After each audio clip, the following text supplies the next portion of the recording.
Hello everyone, welcome to my class.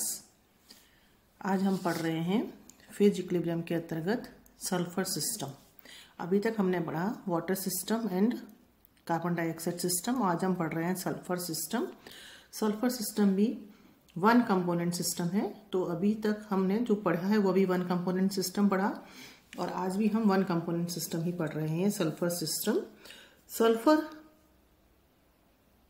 Solid जो है वह दो प्रकार से पाया जाता है, एक रोम्बिक सल्फर, एक मोनोक्लिनिक सल्फर। ये दोनों सॉलिड की स्टेट्स हैं, विषम लंबाक्ष एवं एकंताक्ष। तो सल्फर, ये दोनों सॉलिड जो हैं एक दूसरे में मिजिबल नहीं है, घुलनशील नहीं है, मिक्सअप नहीं होते हैं। तो ये दो अलग अलग प्रावस्थाएं हम इनको मानेंगे। और ये SR that is rhombic, SN that is monoclinic, ये एक दूसरे में 95.6 डिग्री सेल्सियस पर एक दूसरे में परिवर्तित होते हैं। तो ये इनका ट्रांजिशन टेम्परेचर हो गया, संक्रमण ताप हो गया। ठीक है। तो सल्फर चार प्रावस्थाओं में पाया जाता है, rhombic sulphur solid, monoclinic sulphur solid, liquid sulphur that is SL और vapour sulphur that is SV। ठीक है। हम इन सबको डायग्राम में इसी तरीके से लिखेंगे ताकि आप इसलिए आप देख लें इसको। और this is a one component system. तो from the phase rule that is F is equal to C minus P plus 2, चार प्रावस्थाएं यदि एक साथ साम्यावस्था में हो तो उसके लिए डिग्री ऑफ फ्रीडम का -1 होना होगा। और जो पॉसिबल नहीं है, डिग्री -1 में नहीं हो सकती, डिग्री ऑफ फ्रीडम माइनस में नहीं हो सकती है। तो डिग्री ऑफ फ्रीडम माइनस में नहीं हो सकती, इसलिए ये क्या इंडिकेट करता है कि चारों प्रावस्थाएं एक साथ साम्यावस्था में उपस्थित नहीं होती हैं कभी भी। चार में से एक वक्त में 3 से ज्यादा प्रावस्थाएं साम्यावस्था में उपस्थित नहीं हो सकती हैं for one component system. Okay, we are not talking about the two component system. हम अभी वन कंपोनेंट सिस्टम की बात कर रहे हैं। और वन कंपोनेंट सिस्टम के लिए 3 प्रावस्थाएं साम्यावस्था में उपस्थित हो सकती है एक साथ। ठीक है। मोर देन 3 फेजेस साम्यावस्था में उपस्थित हो for one component system, this is not possible. Okay. Now अभी सल्फर सिस्टम का phase diagram. Phase diagram is what, शुरू से बता रहे हैं आपको, प्रेशर और टेम्परेचर के बीच का कर्व को हम फेज डायग्राम कह रहे हैं। तो ये आपको एक्स एक्सिस पर टेम्परेचर है और वाई एक्सिस पर प्रेशर है, आपके सामने दिखाई दे रहा है। और यह सल्फर सिस्टम का फेज डायग्राम है। चारों प्रावस्थाओं के बारे में बताया गया है। तो जैसा कि मैंने आपको बताया पहले भी कि हमें क्या लिखना होता है जब भी हम डायग्राम को, पहले तो डायग्राम को बनाते हैं हम, और बनाने के बाद हमें क्या लिखना है, इंपॉर्टेंट कैरेक्टरिस्टिक्स लिखनी होती हैं और फिर उसको एक्सप्लेन करना होता है। तो इसकी इंपॉर्टेंट कैरेक्टरिस्टिक्स क्या है? सबसे पहले कर्व्स। तो कर्व्स जो आ रहे हैं हमारे, वो 6 कर्व्स आ जाएंगे। आप देखेंगे इसके अंदर जो है वह, देखिए सबसे पहले AB कर्व जिसको हम सब्लिमेशन कर्व कह रहे हैं। उसके बाद में आया है आपका BC कर्व, ये भी आपका सब्लिमेशन कर्व है। ये SR का सब्लिमेशन कर्व है, ये SM का सब्लिमेशन कर्व है। ठीक है। फिर CD कर्व, CD ये आपका वेपर प्रेशर कर्व है। देन कर्व CE ये आपका fusion curve of monoclinic sulphur. और curve EG fusion curve of rhombic sulphur. ठीक है। और कर्व BE क्या हो गया आपका, ट्रांजिशन कर्व SR और SM के बीच का, क्योंकि इसके एक तरफ SR है, इसके एक तरफ SM है। ठीक है। तो 6 कर्व्स हो गए, AB, BC, CD, CE, BE and EG। ये आपके 6 कर्व्स हो गए। ठीक है। उसके बाद में ट्रिपल पॉइंट्स, 3 ट्रिपल पॉइंट्स हो गए। ट्रिपल पॉइंट्स कहाँ हैं? जहां 3 कर्व्स मिल रहे हैं, that is curve B, curve C and curve E। ये आपके ट्रिपल पॉइंट हो गए। ये आप देखिए डॉटेड लाइन से जो हमने दिखाया है वह O क्या है, वो आपका मेटा स्टेबल ट्रिपल पॉइंट है आपका। ये क्या इंडिकेट कर रहा है कि SR डायरेक्टली लिक्विड SL में कन्वर्ट हो रहा है। इस डॉटेड लाइन के एक तरफ SR है और एक तरफ लिक्विड है। इस डॉटेड लाइन के एक तरफ SR है और एक तरफ SV है, मतलब SM विजिबल हुए बिना ये एक प्रावस्था से दूसरी प्रावस्थाओं में परिवर्तित हो रहा है। डन। ये 3 चीजें हो गई हमारी। अब चौथा क्या है, रीजन्स, दैट इज ये वाला रीजन ABCD। सबसे पहले आप देखें ABCD मतलब इसके नीचे वाला रीजन ये आपका हो गया।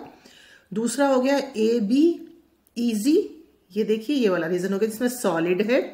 तीसरा है आपका DCEG, ये जिसमें लिक्विड है। और एक हो गया आपका ये वाला रीजन BEC जिसमें आपका मोनोक्लिनिक सल्फर उपस्थित है इसके अंदर। ठीक है, तो 3 और साथ में अभी हमने कर्व्स बताए। अब ये मेटास्टेबल कर्व्स भी है, that is EO, BO and CO। Okay, तो इंपॉर्टेंट कैरेक्टरिस्टिक्स में क्या हो गया, 6 curves, 3 metastable curves, 3 triple points and 1 metastable triple point और 4 एरियाज। अब इन सभी चीजों को आपको एक्सप्लेन करना है। मैं आपको इस डायग्राम को दिखाते हुए ही बोलूंगी और उसके बाद में आपके ग्रुप पे इसके PDF नोट्स शेयर करूंगी ताकि आप उसको देख सके। जो मैंने बोला है उसको आप उसमें से देख सके, उसको अपने सामने खोल लें और देन इस वीडियो को भी वापस से सुने तो आपको समझ में आ जाएगा कि क्या है। सबसे पहले हम बात करें, हम एक कर्व की बात करेंगे और हम बताएंगे कि आपके सारे कर्व्स उसी तरीके से हैं, उसी तरीके से उसको सभी कर्व्स के बारे में हमें लिखना है। सबसे पहले हम कर्व AB की बात करें, ये है सब्लिमेशन कर्व है रोम्बिक सल्फर का।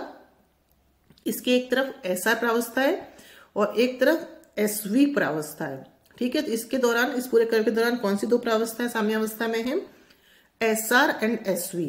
तो डिग्री ऑफ फ्रीडम इसकी क्या होगी, C - P+2। C is 1 component system, P 2 प्रावस्थाएं, तो C - P दैट इज 1 - 2 + 2 तो हो गया 1। तो इसकी डिग्री ऑफ फ्रीडम हो गई 1, that is the curve is मोनोवेरिएंट।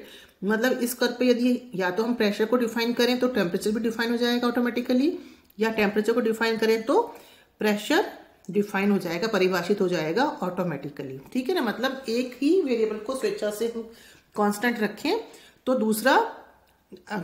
दूसरा हमें वो पॉइंट को हम डिफाइन कर सकते हैं, परिभाषित कर सकते हैं उस पॉइंट को, कि बता सकते हैं कि उस पॉइंट पे दूसरा वेरिएबल की वैल्यू क्या होगी।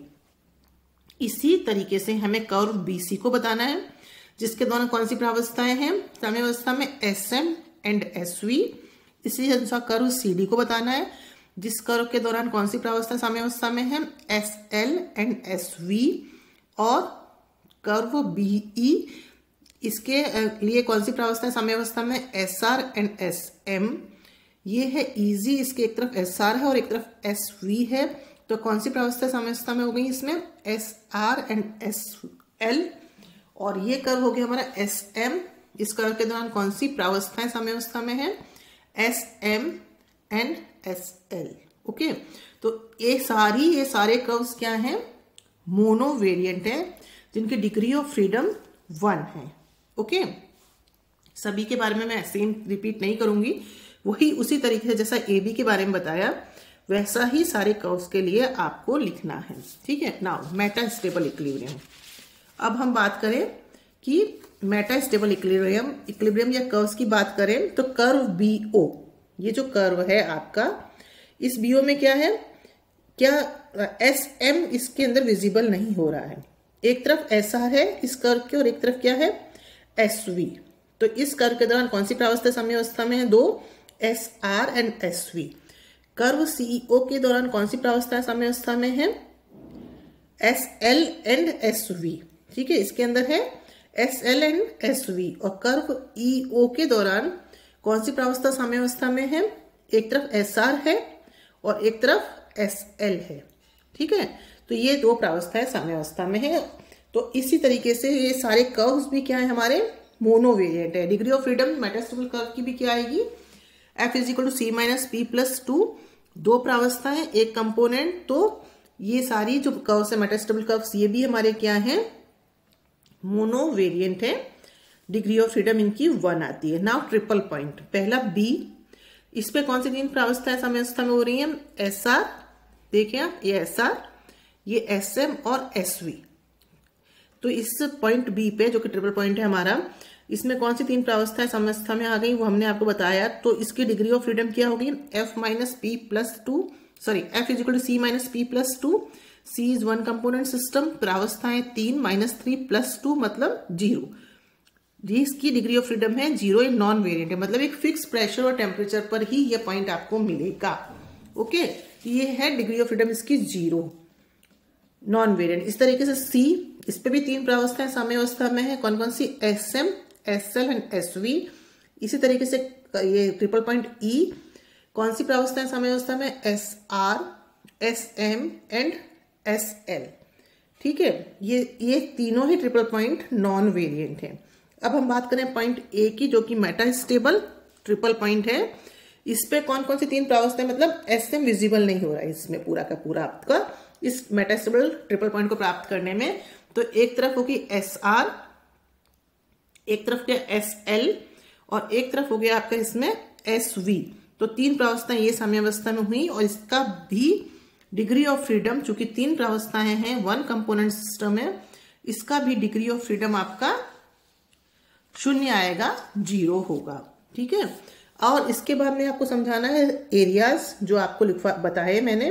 तो ये एरिया में है सॉलिड, इसमें लिक्विड, इसमें सॉलिड मोनोक्लिनिक और इसमें वेपर। तो इनकी डिग्री ऑफ फ्रीडम क्या होगी? C-P+2, 1 component 1 प्रावस्था +2। तो ये सारे क्या हो गए हमारे डिग्री ऑफ फ्रीडम इन सारे एरिया की कितनी हुई? F = 2, that is by variant. मतलब इन किसी भी एरिया के अंतर्गत यदि किसी भी पॉइंट को हमें एक्सप्लेन करना है तो हमें उसके लिए प्रेशर और टेम्परेचर दोनों को परिभाषित करना होगा, तभी हम उस बिंदु को समझा सकते हैं। ठीक है, तो ये आपको मैंने पूरा डायग्राम दिखाते हुए बताया है। ओके, अब मैंने जो भी इसका लिखा हुआ है वो आपको मैं आपके ग्रुप पे जो आप PDF के रूप में शेयर कर दूंगी, और ताकि उसको आप देख सकें और उसको देख के आप अपने सल्फर सिस्टम के फेज डायग्राम के नोट्स बना सकें उसको। ठीक है, ये आपके सामने जितना, इसको चूंकि मैंने अभी थोड़ा तेजी से लेके गई हूं तो आप इसको नहीं लिख सकते हैं, इसी के लिए मैं आपको नोट्स को शेयर करूंगी। That's all for this lecture. Thank you so much.